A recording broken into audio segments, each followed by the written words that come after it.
Notice how slow I do that, and relaxed I am when I do that now. You do it slowly, That's and then you can get faster, and you can be like Neil Peart. Yeah, or you, of course.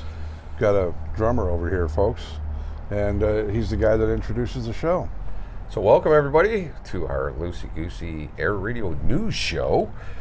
We love doing it loosey goosey because we have a lot of fun with Leah's trivia. Yeah, that's the most fun, and we get all the news and crap out of the way. Today's show brought to you by Wasaga Beach.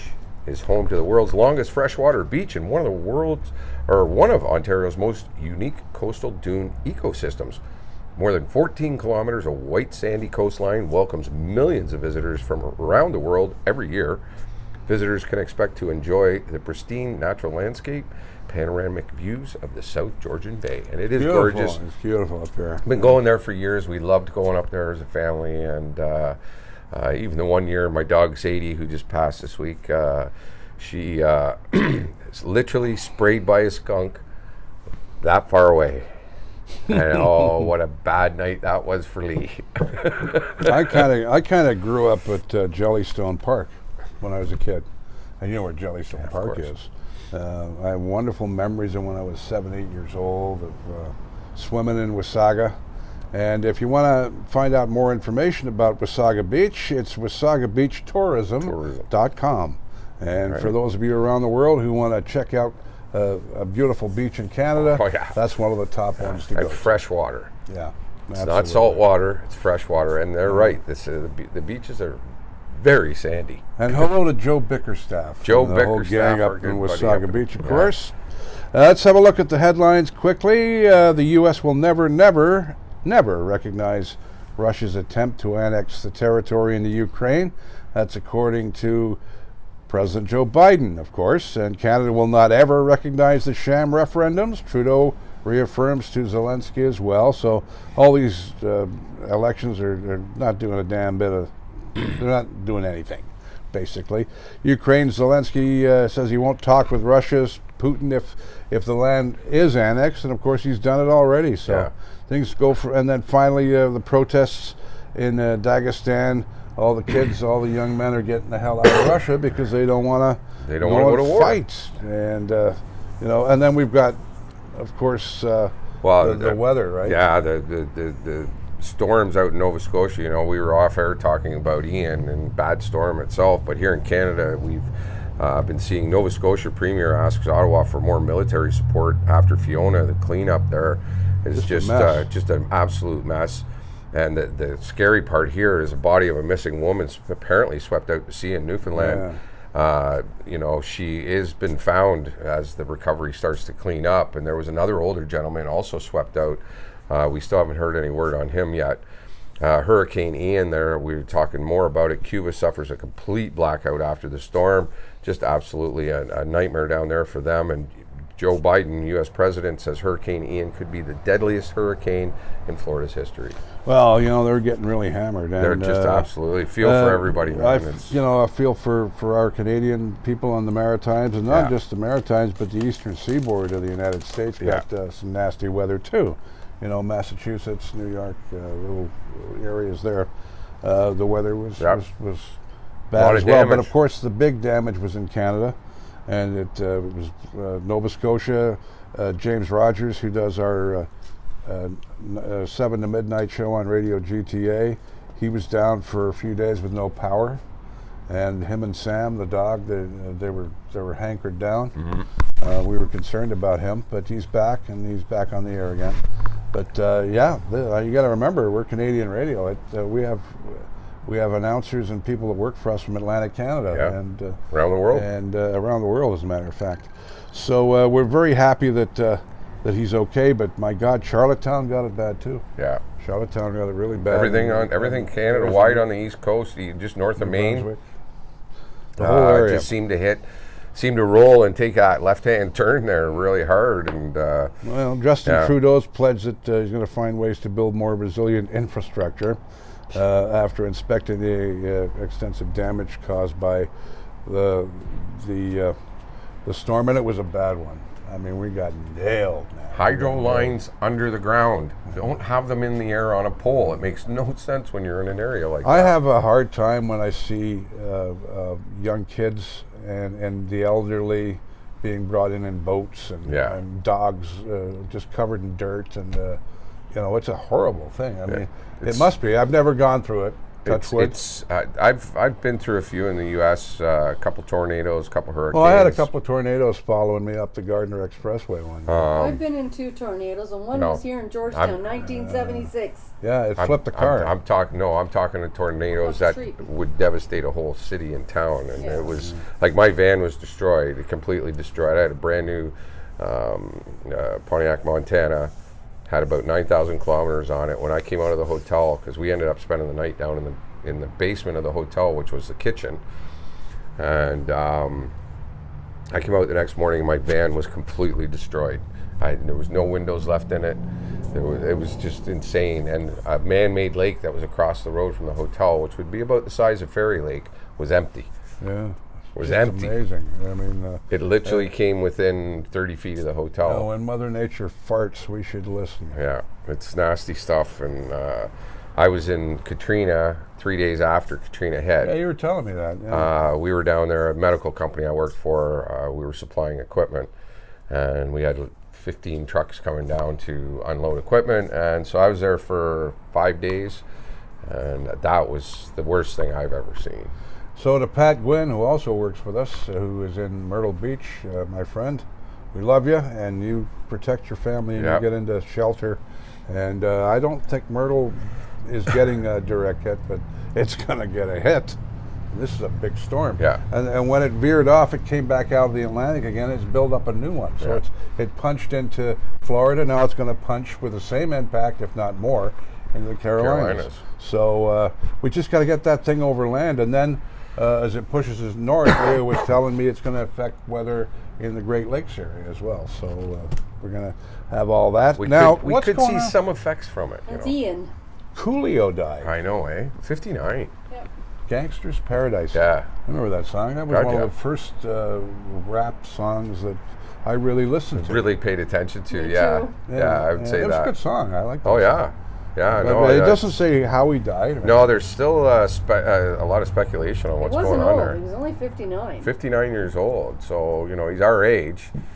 Yeah. We're all within that age group. So yeah, kind of. I was a little bit surprised by that, but he also led a pretty crazy lifestyle too. And of course, we're going around running into asteroids this week.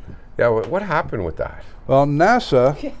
Spacecraft rammed into an asteroid at blistering speed on Monday. They were trying to recreate Armageddon, the movie Armageddon. No, it's an unprecedented dress rehearsal for the day a killer rock menaces Earth. That's the movie Armageddon. Yeah, I know, but what I'm saying is, this really happened, and they ran it right into an asteroid.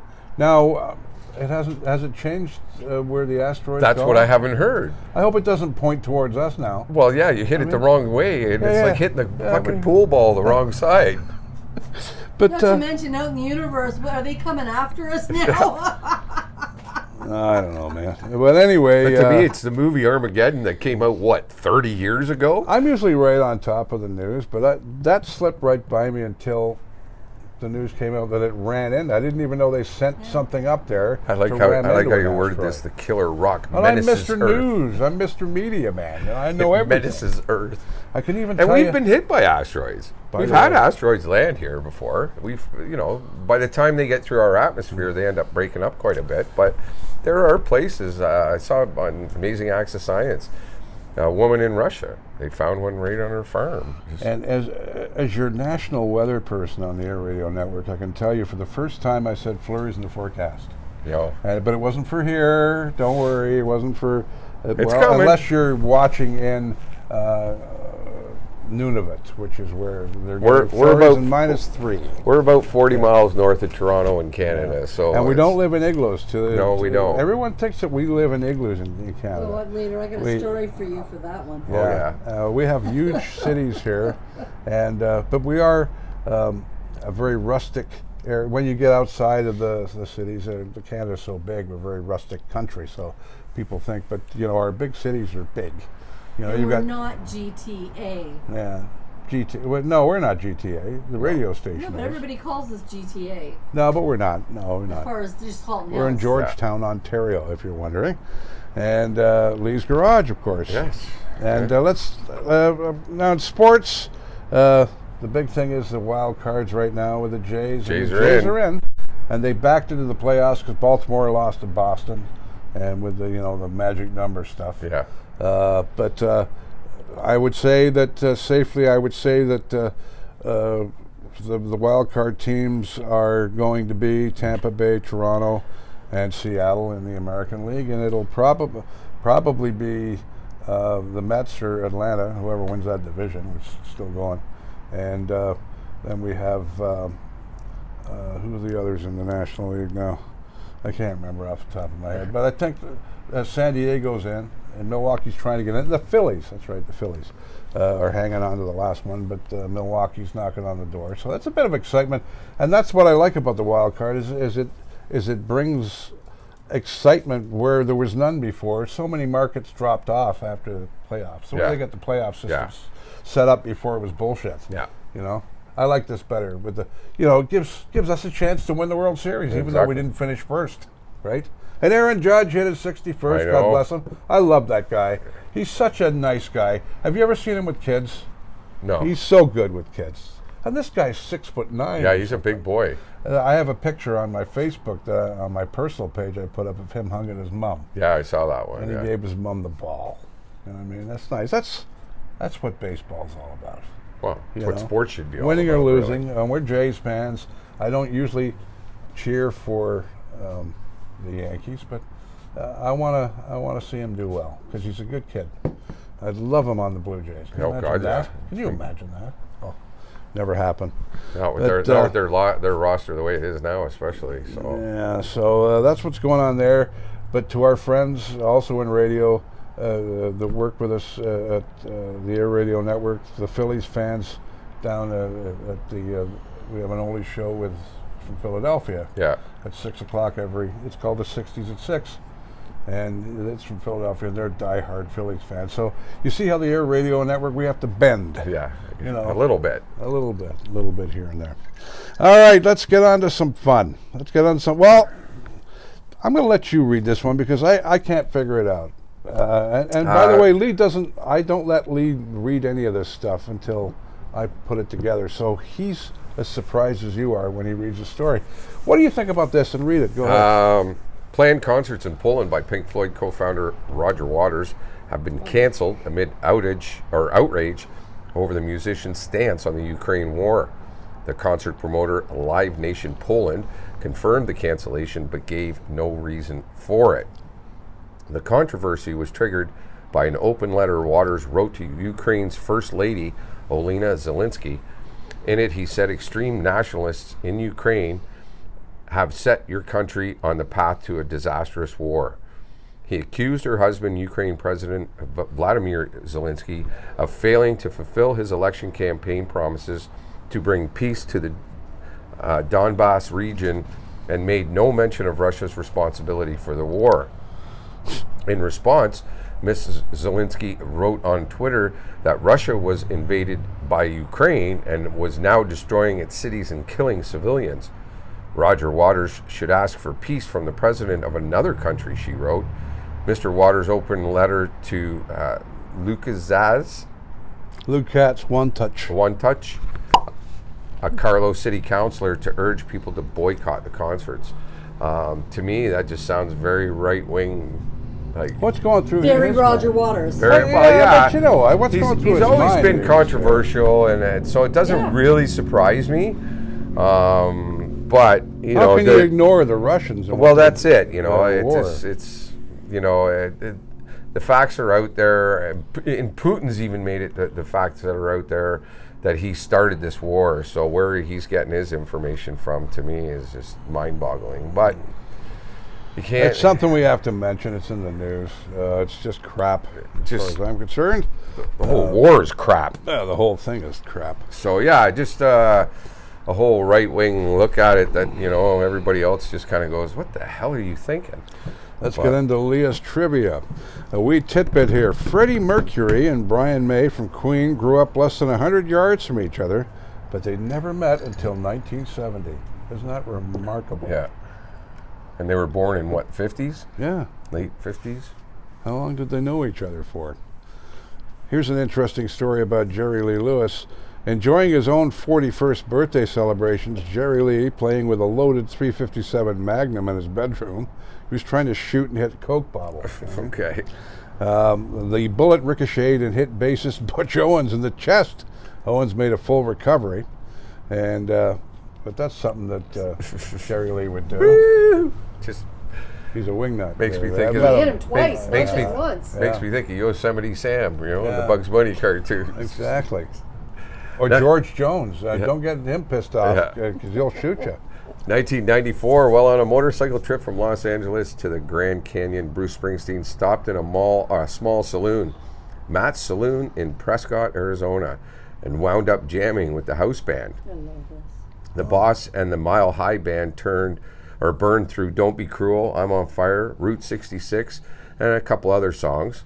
One of the bartenders, Brenda Chakanik, was talking about her problems paying her hospital bills, and Springsteen heard this conversation and a week later, received $100,000 from Bruce Springsteen. That was incredible. He's done a few things like that, just out of the blue. See, now that's a difference in musicians Right. between Roger Waters and Bruce Springsteen. yeah. Yeah. You know what I mean?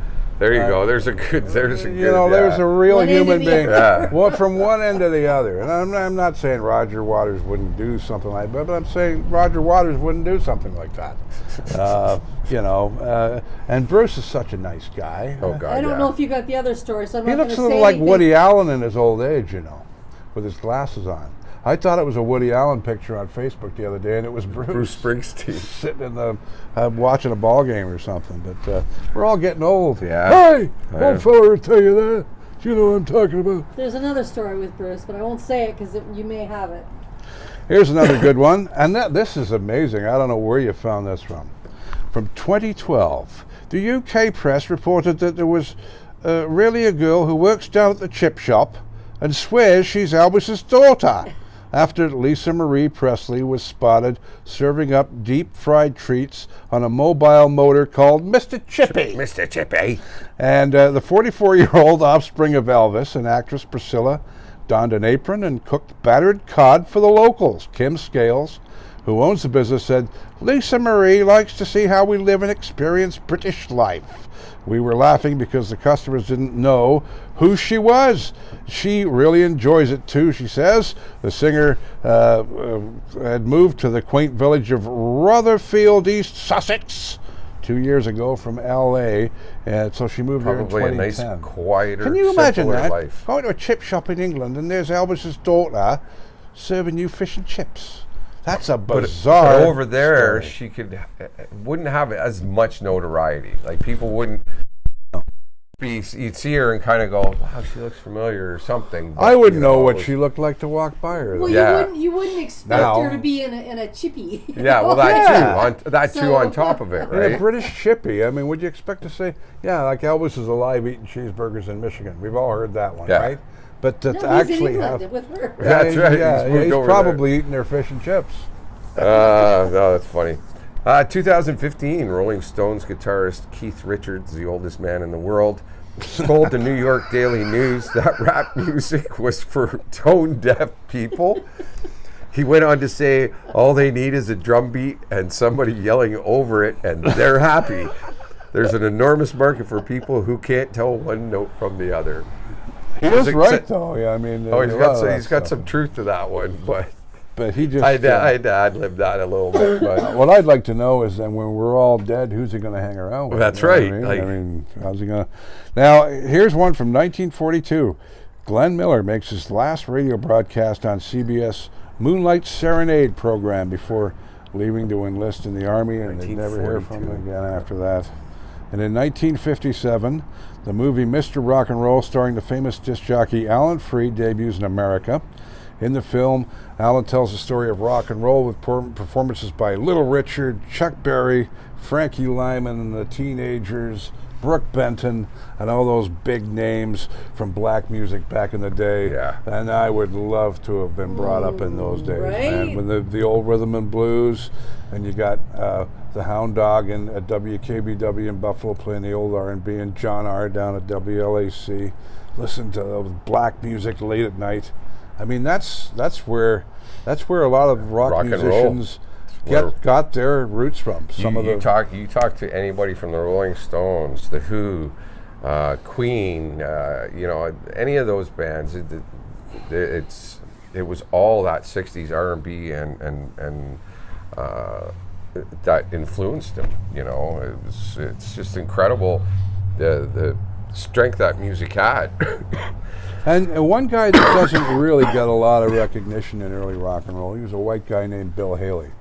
Bill came in and he was the white rock and roll sound. Rock and Round the Clock was not the first rock and roll record, by the way. No. It was the first white rock and roll record, in my opinion, wasn't it? I think so. I think so. But Bill Haley doesn't get the recognition that Chuck and Fats and Jerry Lee get, and Elvis. Yeah. I think that Bill Haley, without him, he started the fire, man, with white radio. When you urinate on stage, you kind of tend to start getting a bad name for yourself. That's right.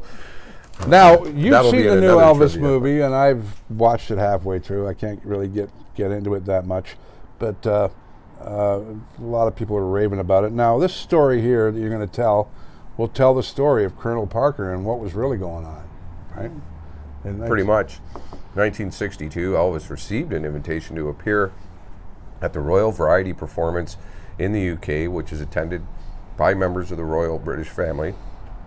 Presley's manager, Colonel Tom Parker, graciously declined, citing the motion picture commitments.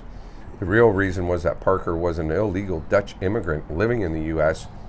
who feared he might not be able to return if he left the country. There's so many shadows in Elvis's past, isn't there? And that's the biggest one right there. They didn't, and the British people really wanted him to go. They really wanted. They loved Elvis in Britain. There wasn't a way that he couldn't go and Parker would just stay behind. Yeah, why didn't they figure that out? But he wanted so much control over Elvis. I think that he didn't trust Elvis to go to England because somebody might say something to him, and he was really a shifty. He really was. Very much so. And, Elvis was taken in many times by him, and if that offends people, I'm sorry. That's just my take on it. Anyway, here's a wee tidbit. Gary Rossington of Lynyrd Skynyrd falls asleep at the wheel of his new Torino, a Ford Torino, hits a tree in a house. And that incident inspired the song That Smell. Ooh, that smell. That smell. Baby, a little bit of history and trivia as well. And this will blow your mind. In 1943, Nick St. Nicholas of Steppenwolf was born. Klaus Karl Kazabaum. There you go. I got it right. And he was born in Plön, Germany. And Nick's family will flee to Toronto, Canada, after his father's involvement in the Operation Valkyrie and failed mission to overthrow Adolf Hitler. It makes his dad an assassination target. This is a member of Steppenwolf, and this is how Steppenwolf was. A lot of people, why do you consider Steppenwolf were a Canadian band? They were pretty Canadian based. They were in Toronto, and a lot of people don't know that, but it's true. And but Hitler is the one that brought them to Toronto, or at least Nick, anyway. Inadvertently, anyway. Yeah. 1961, Dr. Kildare debuts on NBC. The theme song, sung by the show's star Richard Chamberlain, goes to number 10 the following year. That's when rock and roll radio was really in trouble. Thanks to proliferation Dr. Kildare could make the top 10. Of new country radio stations and more accurate reporting, country music goes mainstream as Garth Brooks' Rope in the Wind becomes the first country album to debut at number 1 on the Billboard 200 charts. I think that Garth he brought country to mainstream. I think so. And by the way, we're not in Brooklyn, New York, or New York City, or you think so today? Everybody's okay. Some days that gets busy. There's probably another one coming, so. Yeah, it's probably an accident or something. Every town has everybody's okay. Yeah. But as you can tell, we're live here in Acton, Ontario, Canada, and there's police buzzing our... Brooks already found international fame a year earlier with the release of his breakthrough No Fences album, a collection of tracks that tipped its hat to the traditional country while roping in some elements of classic rock in there.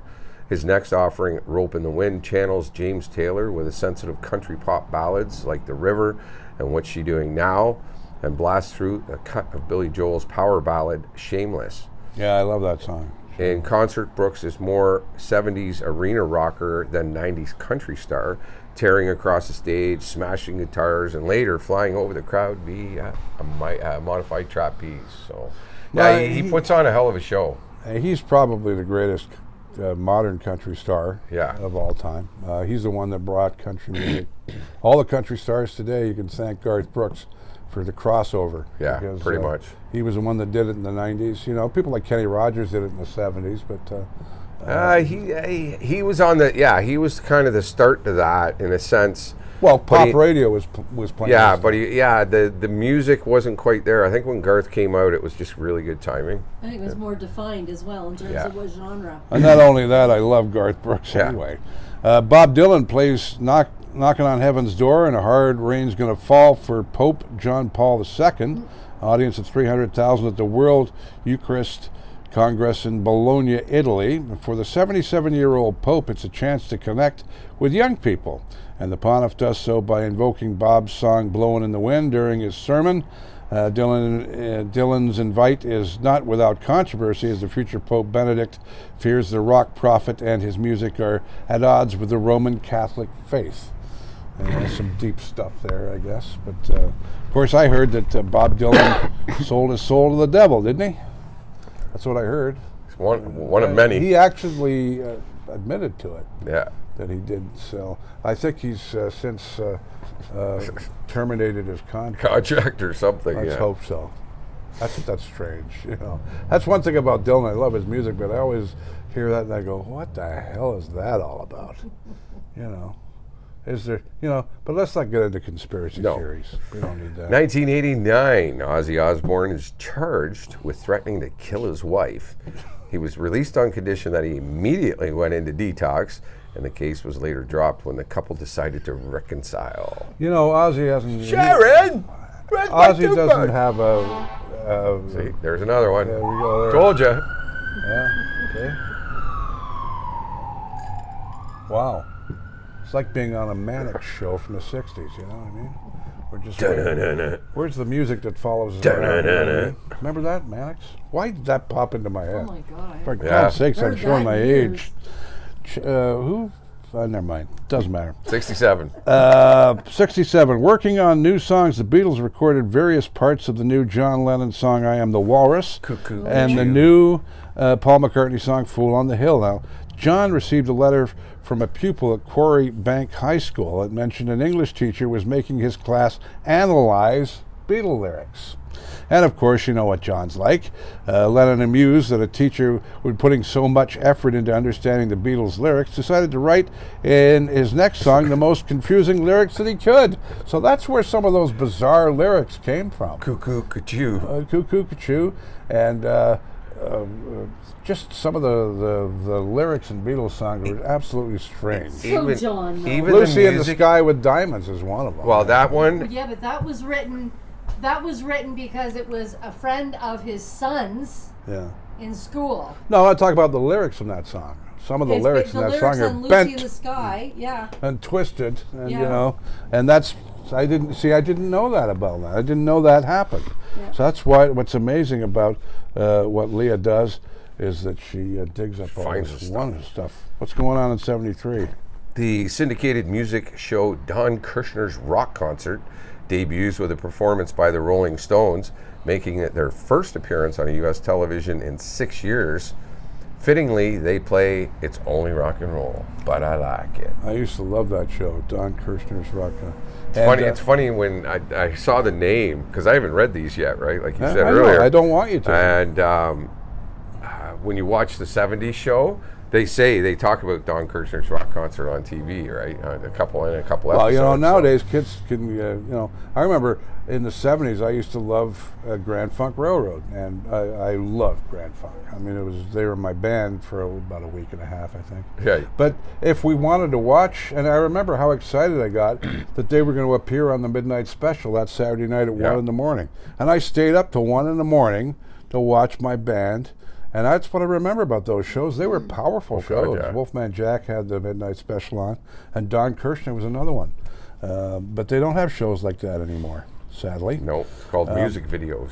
Now here's a wee tidbit, and this one really surprised me.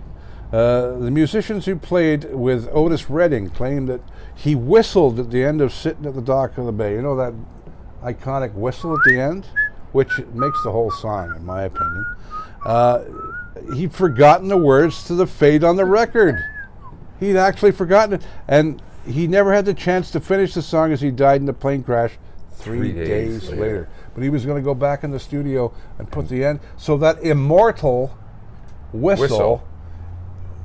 I love that.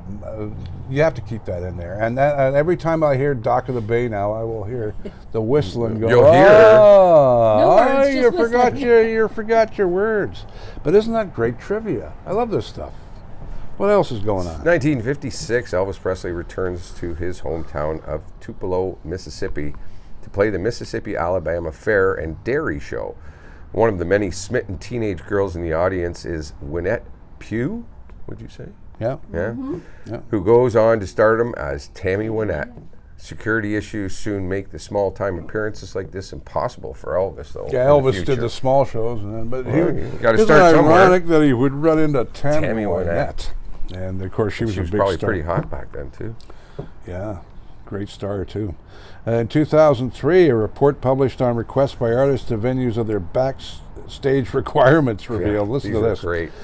Limp Bizkit insisted that all the lamps in their rooms be dimmable, while Mariah Carey, would have bendy straws. She didn't want the straight ones. She wanted the bendy ones. Van Halen insisted that backstage celery is trimmed and not peeled. The Red Hot Chili Peppers asked for a meditation room and a selection of aromatherapy candles. And Barry Manilow requested that the air temperature in the auditorium be kept to a regular 65 degrees. Some bizarre stuff. I remember Pavarotti didn't like anybody around him. I know he didn't. Same with Van Halen. They wanted bowls of M&Ms all throughout the dressing room. Sounds great to me. But they couldn't have any brown M&Ms in them. All the brown M&Ms had to be gone. Otherwise, they'd be in trouble. They'd probably tear the place apart. I could have listed a whole bunch. There was. Oh, you got to list up some more. Of them that, Yeah, maybe next. 1968, the Beatles recorded promotional videos for "Hey Jude" and "Revolution" at Twickenham Film Studios. The vocals are recorded live over the pre-recorded instrumental tracks to get around the current British Musicians Union ban on lip sync performances. For "Hey Jude," the Beatles were accompanied by a 36-piece orchestra and 300 fans and other assorted extras who join in singing the long refrain in the tune. So just amazing. 300 people in a 36-piece orchestra. Wow. Here's some more trivia. And they got to see a bit of history. Yeah, they did. 1965, a half-hour Saturday morning cartoon show features the real songs by the Beatles, but not their actual voices, same as the Yellow Submarine movie 3 years later. Debuted on ABC. First episode, titled I Want to Hold Your Hand, had the boys exploring the ocean floor and a diving bell, discovering a lovesick octopus, of course. This series ran through September of 1969. Now I'll just do one more. We've got to get through them here. 1970, the first episode of The Partridge Family was shown at US TV, featuring Shirley Jones, David Cassidy, Susan Day, and the amazing Danny Bonaducci. I love Danny. He's a radio guy. Everybody loves him too, just because I think he was the bad boy in real life. He was, and he's a great radio. He's kind of a shock jock kind of guy, and he's good. He is really good. I've listened to him before. 1990, drummer Dave Grohl auditioned for Nirvana and was instantly given the job. A year later, the band recorded Nevermind, which exceeded all expectations and became a worldwide commercial success. Grohl's songwriting contributions increased in the following years. Then after Cobain's death in April of 1994, he took a brief term with Tom Petty and the Heartbreakers and was rumored to have been considered a possible replacement for Pearl Jam drummer Dave Aberuzzi, but he would eventually steer towards solo work, which would turn into, obviously, the Foo Fighters, which he's still the lead vocalist, rhythm, and lead guitarist and primary songwriter, really, for the band. Funny how things just moved along. Well, he made the right decisions. This guy is not a stupid man. He is a sincere guy. I have a lot of respect for Dave Grohl and the band, for that matter, because you got to figure that band's been together over 20 years now. They are weathered professional They musicians. are, and they're all friends. Yes, and they are all friends, and that's that's what I love about Crazy Chester. I love about Crazy Chester, my band, is that we have that. We're friends too. We're not just bandmates. You have to be friends to play with each other. You do. No more Whistling Dixie for University of Miami students, as the school became the first university to ban the controversial Confederate anthem from being played at public events. And we have a tidbit here. U.S. guitarist Link Wray is credited with inventing fuzz guitar in the 50s. You know what? How he did that? He punched a hole in a speaker, giving it a distorted sound. And it was by accident they punched a hole in the speaker. That's right. And I'll leave you to do the wrap-up one on the Fats Domino there. 1956, Fats Domino headlined the first day of a 3-day concert organized by the DJ Alan Freed in Hartford, Connecticut. Over the course of the shows, 11 fans were arrested by overzealous police. It was a litmus test for rock concerts and their effect on young people.